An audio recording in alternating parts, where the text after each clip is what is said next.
नमस्कार। आज हम बात करेंगे रेगिस्तान के एक ऐसे हीरो की जो सिर्फ एक पेड़ नहीं है बल्कि एक पूरी सभ्यता का आधार है। ये संस्कृति, बलिदान और जिंदगी का एक जीता जागता प्रतीक है। तो चलिए इस कहानी की परतों को खोलते हैं।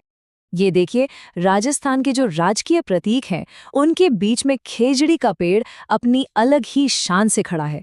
ये सिर्फ एक सिंबल नहीं है, बल्कि इस प्रदेश की आत्मा का एक बहुत जरूरी हिस्सा है, जो यहाँ के लोगों की पहचान से जुड़ा हुआ है।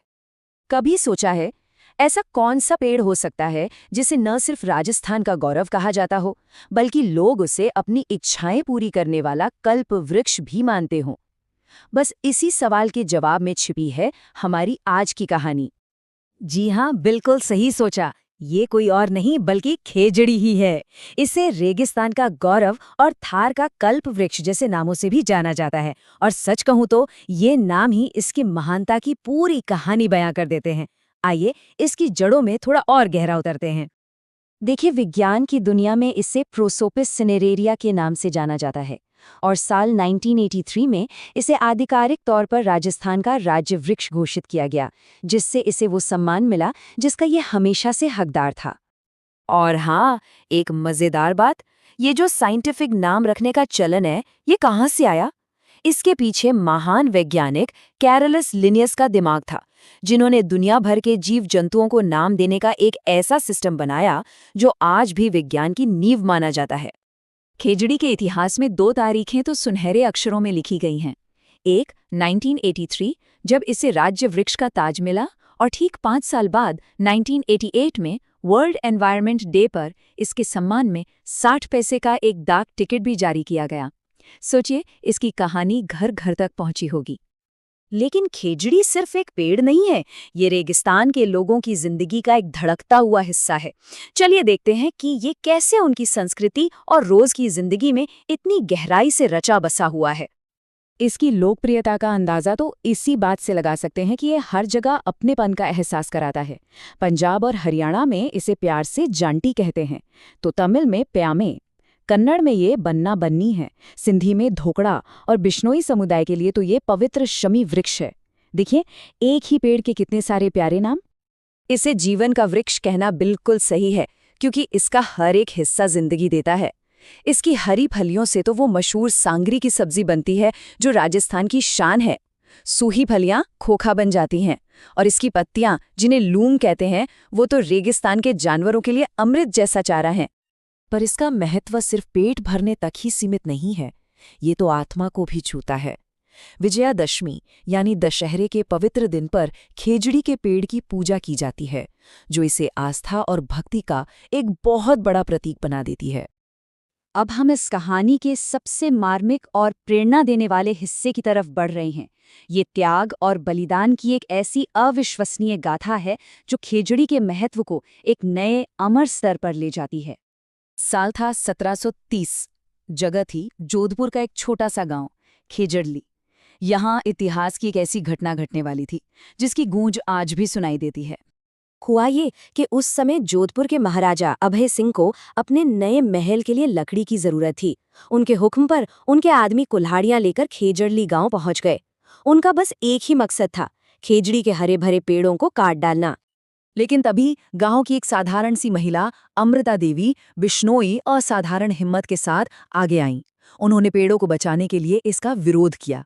वो एक पेड़ से लिपट गईं और इतिहास के वो अमर शब्द कहे, सिर साटे रूख रहे तो भी सस्तो जान। इसका मतलब है, अगर सिर कटवा कर भी एक पेड़ बच जाए तो ये सौदा बहुत सस्ता है।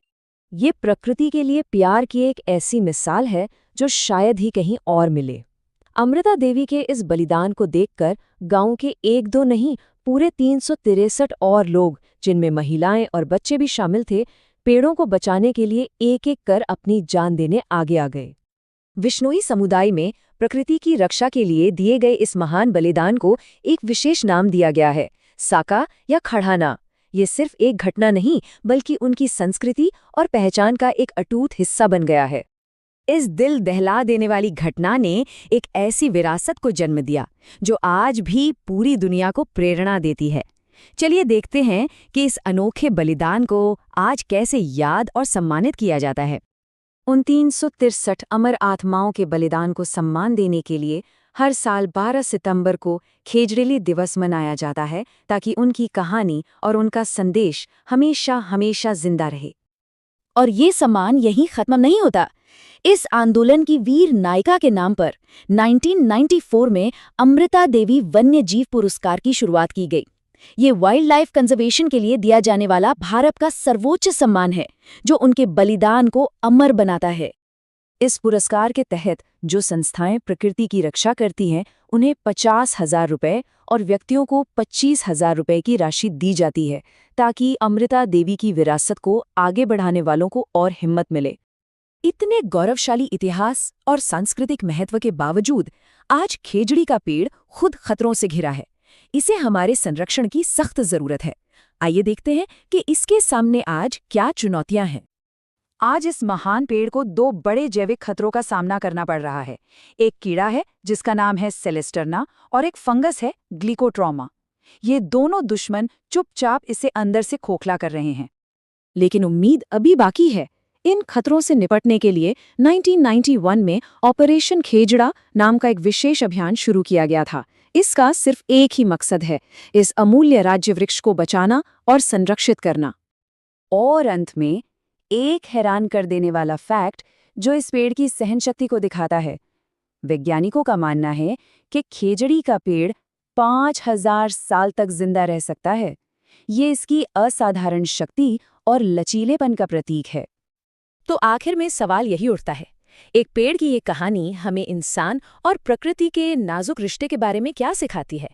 खेजड़ी की कहानी सिर्फ एक पेड़ की नहीं है, बल्कि ये साथ रहने, सम्मान करने और निस्वार्थ बलिदान की कहानी है, जो हमें गहराई से सोचने पर मजबूर करती है कि हम अपनी धरती के लिए क्या कर रहे हैं। अगर आपको ये वीडियो पसंद आ रहा है तो ज़रूर एक लाइक कर दीजिए। आपका एक लाइक हमें और बेहतर वीडियो बनाने के लिए मोटिवेट करता है। अगर आपने अभी तक चैनल को सब्सक्राइब नहीं किया है तो अभी कर लीजिए और साथ में बेल आइकन दबाइए, ताकि जब भी नया वीडियो आए आप सबसे पहले देख सकें। वीडियो को अपने दोस्तों के साथ शेयर करना मत भूलिए। और अगर आप हमारे साथ टेलीग्राम और व्हाट्सएप ग्रुप में जुड़ना चाहते हैं तो नीचे डिस्क्रिप्शन में दिए गए लिंक पर क्लिक करें। वहां आपको अपडेट्स, नोट्स और खास कंटेंट सबसे पहले मिलेगा।